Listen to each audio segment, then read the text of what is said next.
Hello बच्चों, आज का टॉपिक है टाइप्स ऑफ टिश्यू। ऊतक के प्रकार।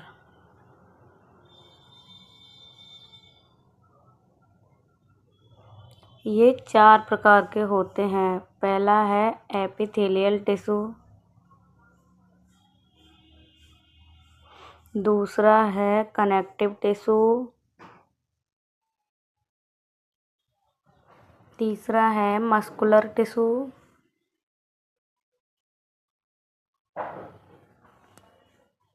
चौथा है नर्वस टिश्यू।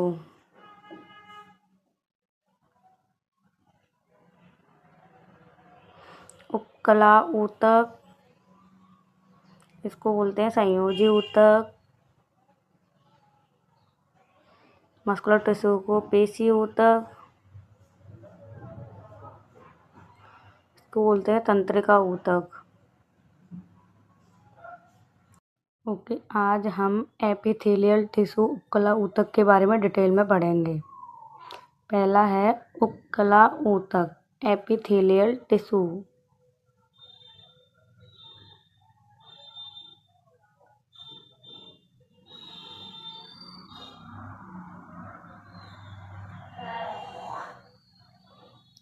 ये सेल की संरचना के रूपांतरण के आधार पर 2 प्रकार के होते हैं।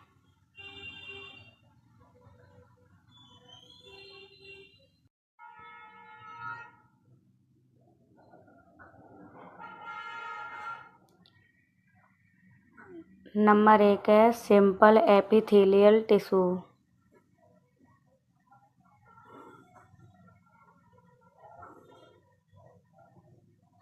दूसरा है कंपाउंड एपिथेलियल टिश्यू।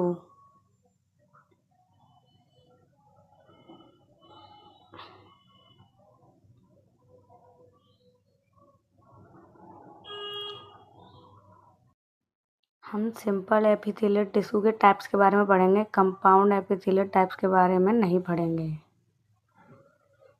ओके, ये 3 प्रकार के होते हैं सिंपल एपिथेलियल टिश्यू। पहला है स्क्वैमस, दूसरा है क्यूबॉइडल, तीसरा है कॉल्यूमनार। ये सल्की उपकला होते हैं, ये घनाकार उपकला होते हैं, ये स्तंभाकार उपकला होते हैं। इसे सरल उपकला ऊतक इसलिए कहते हैं क्योंकि इसमें सेल की केवल एक ही परत होती है, और कंपाउंड एपिथेलियल टिश्यू में सेल की बहुत सारी परतें होती हैं। ये हमेशा कनेक्टिव टिश्यू के ऊपर वृद्धि करता है। अब हम सिंपल एपिथेलियल टिश्यू के बारे में डिटेल में पढ़ेंगे। सिंपल एपिथेलियल टिश्यू, सरल उपकला ऊतक।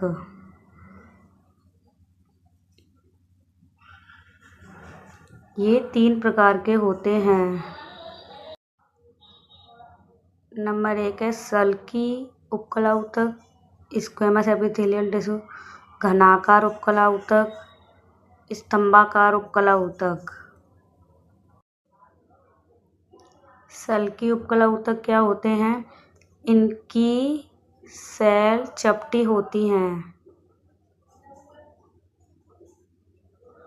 ये बेसमेंट मेम्ब्रेन है और ये हमेशा कनेक्टिव टिश्यू के ऊपर वृद्धि करते हैं।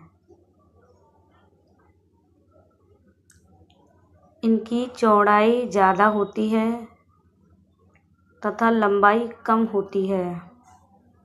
घनाकार उपकला ऊतक क्या होते हैं? ये घन के आकार के होते हैं।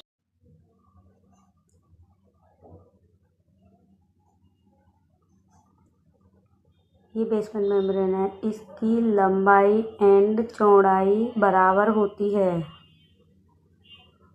अब स्तंभाकार एपिथेलियल टिश्यू, ये कैसे होते हैं? ये स्तंभ के आकार के होते हैं तथा इनमें केंद्रक आधारी भाग में प्रेजेंट होता है।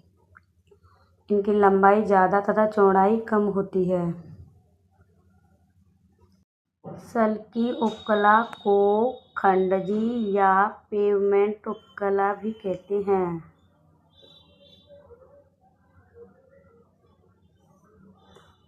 तथा ये टाइल्स एवं तरंग के समान होती हैं।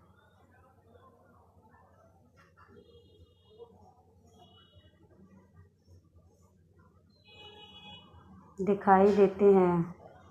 घनाकार उपकला को जनन उपकला भी कहते हैं।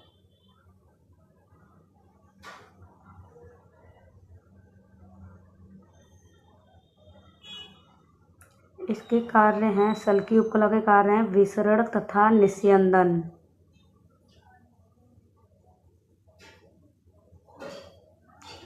घनाकार उपकला के कार्य हैं श्रावण तथा अवशोषण। स्तंभाकार उपकला के कार्य भी श्रावण तथा अवशोषण हैं।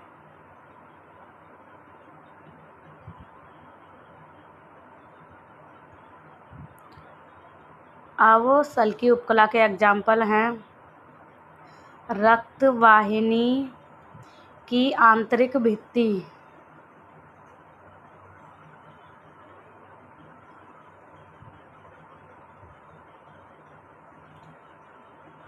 नंबर 2 है प्रवाह का आस्तर,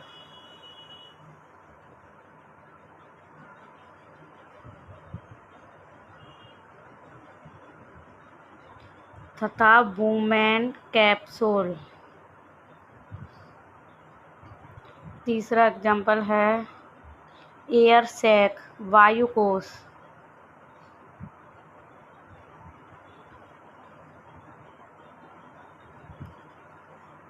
अब घनाकार उपकला के एग्जाम्पल हैं नंबर 1 है ग्रंथि की वाहिनी में छोटी वाहिनी,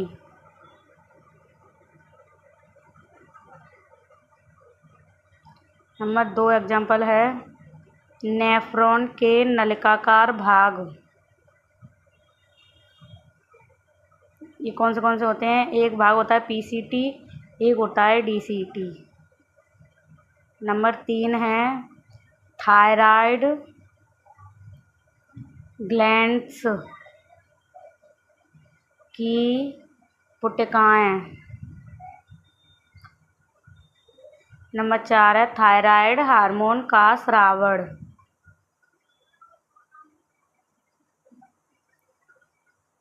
अब स्तंभाकार उपकला के एग्जाम्पल हैं नंबर 1 है पाचन ग्रंथि, नंबर 2 है आमाशय एंड बड़ी आंत, नंबर 3 है छोटी आंत।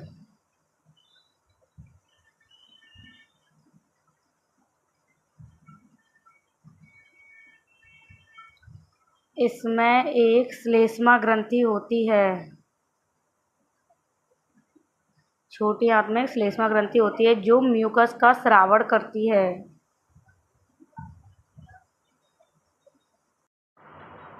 सरल उपकला ऊतक में इन तीनों के अलावा एक और उपकला ऊतक होता है जिसे सिंपल सिलिएटेड एपिथेलियल टिश्यू कहते हैं।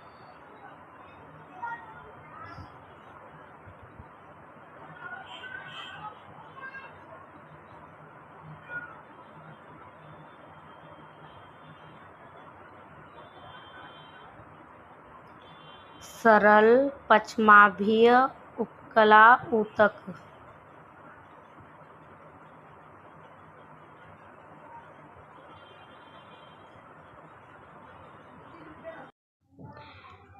ये क्यूबॉइडल तथा कोल्यूमनार में होते हैं, सल्की में नहीं होते।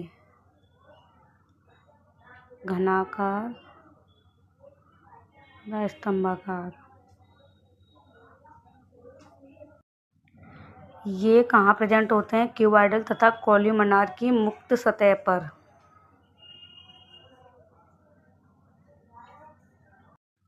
तथा क्यूबॉइडल और कोल्यूमनार के रूपांतरण से बनते हैं। इसका एग्जाम्पल है, क्यूबॉइडल का एग्जाम्पल है संग्रह नलिका। तथा दूसरा एग्जाम्पल है छोटी श्वसनिका। कोल्यूमिनार का एग्जाम्पल है, पहला है श्वसनिका, जिसे इंग्लिश में ब्रोंकियोल कहते हैं।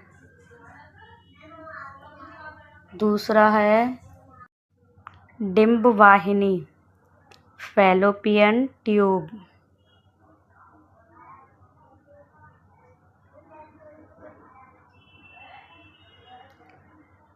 ओके, श्वसनिका में सीलिया का क्या कार्य होता है?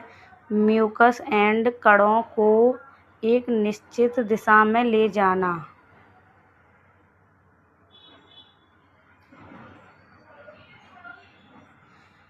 डिम्ब वाहिनी में सीलिया का क्या कार्य है?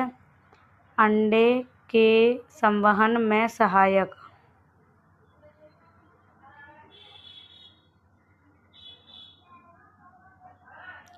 अब हम पढ़ेंगे ग्लैंडुलर एपिथेलियल टिश्यू।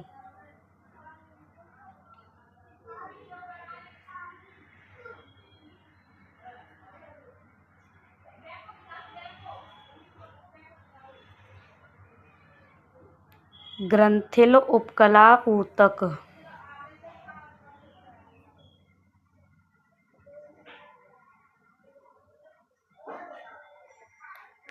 ये सेल की संख्या के आधार पर दो प्रकार के होते हैं।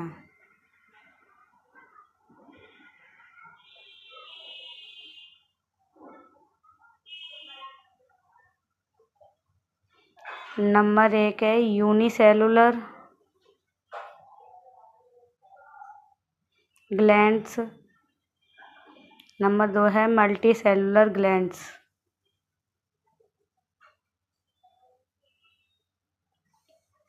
यूनिसेलुलर कौन सी होती हैं? एक कोशिकी ग्रंथि। मल्टी सेलुलर में बहुकोशिक ग्रंथि।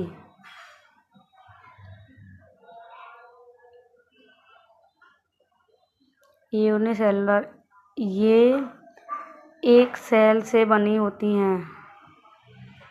ये बहुत सारी सेल से बनी होती हैं।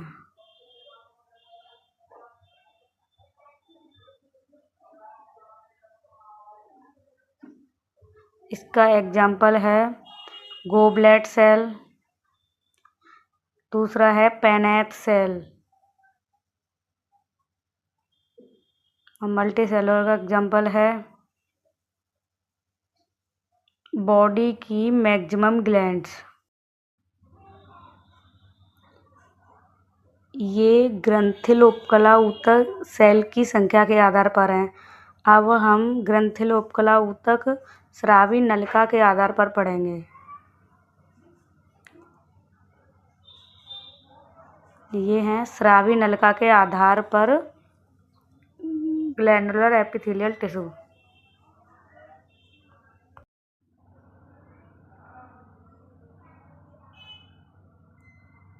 ये भी दो प्रकार के होते हैं। नंबर 1 है एक्सोक्राइन। नंबर 2 है एंडोक्राइन। बहिस्रावी ग्रंथि।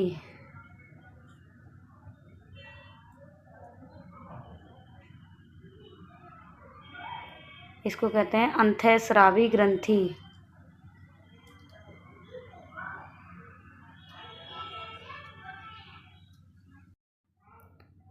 बहिस्रावी ग्रंथि क्या होती हैं? ये नलिका युक्त होती हैं।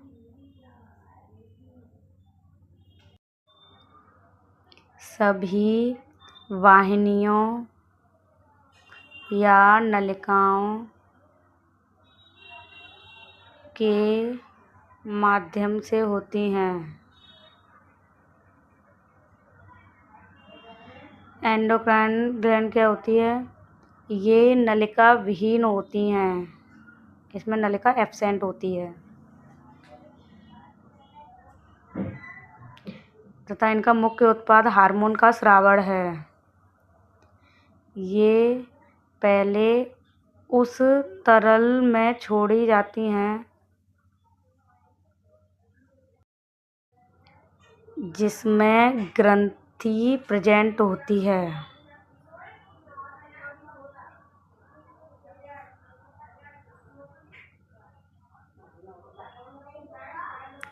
ओके, अब एक्सोक्राइन ग्लैंड के एग्जाम्पल: लार ग्रंथि, श्वेत ग्रंथि, तेल ग्रंथि, दुग्ध ग्रंथि, कर्ण या मोम ग्रंथि, पाचक रसों का स्रावण करने वाली ग्रंथि,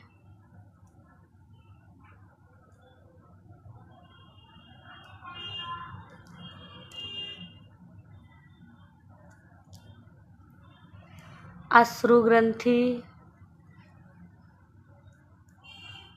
आदि। ये सब एक्सोक्राइन ग्लैंड है के एग्जाम्पल है। अब एंडोक्राइन ग्लैंड के एग्जाम्पल हैं: थाइमस ग्रंथि, थायराइड ग्रंथि, एड्रिनल ग्रंथि,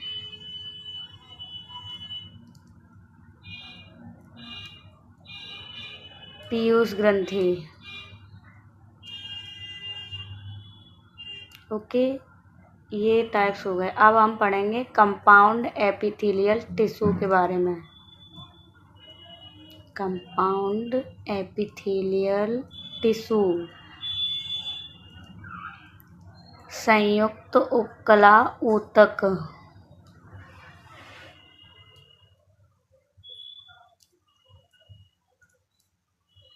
इसमें कोशिका की बहुत सारी परतें होती हैं।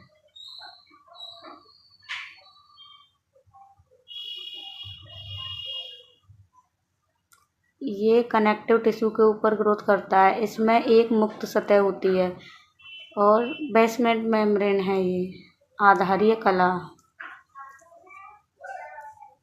ये कनेक्टिव टिश्यू के ऊपर वृद्धि क्यों करता है? क्योंकि इसको पोषण की आवश्यकता होती है, इसलिए।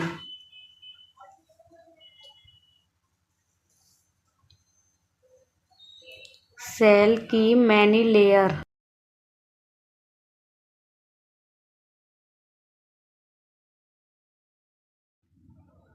इसमें स्रावण तथा अवशोषण की सीमित भूमिका होती है।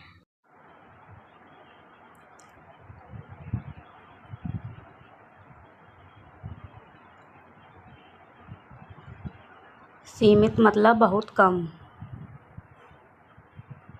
इसके कार्य क्या क्या हैं? रासायनिक एंड यांत्रिक प्रतिबलों को सुरक्षा प्रदान करना,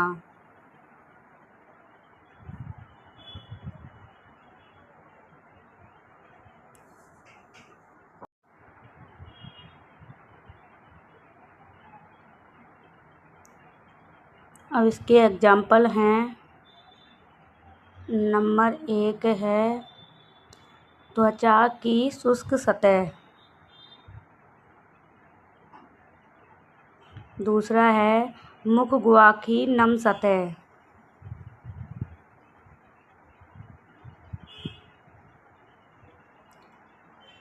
तीसरा है लार ग्रंथियों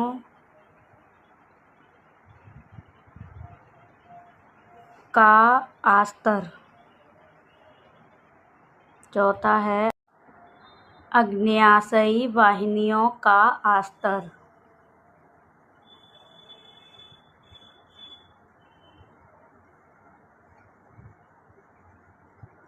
ये हो गया कंपाउंड एपिथेलियल टिश्यू कंप्लीट। आए हमने पूरा एपिथेलियल टिश्यू के बारे में पढ़ा। ओके, अगर आपने चैनल को अभी तक लाइक एंड सब्सक्राइब नहीं किया है तो प्लीज़ जल्दी से कर दीजिए और कमेंट में बताइए आपको आज का लेक्चर कैसा लगा। Okay, done.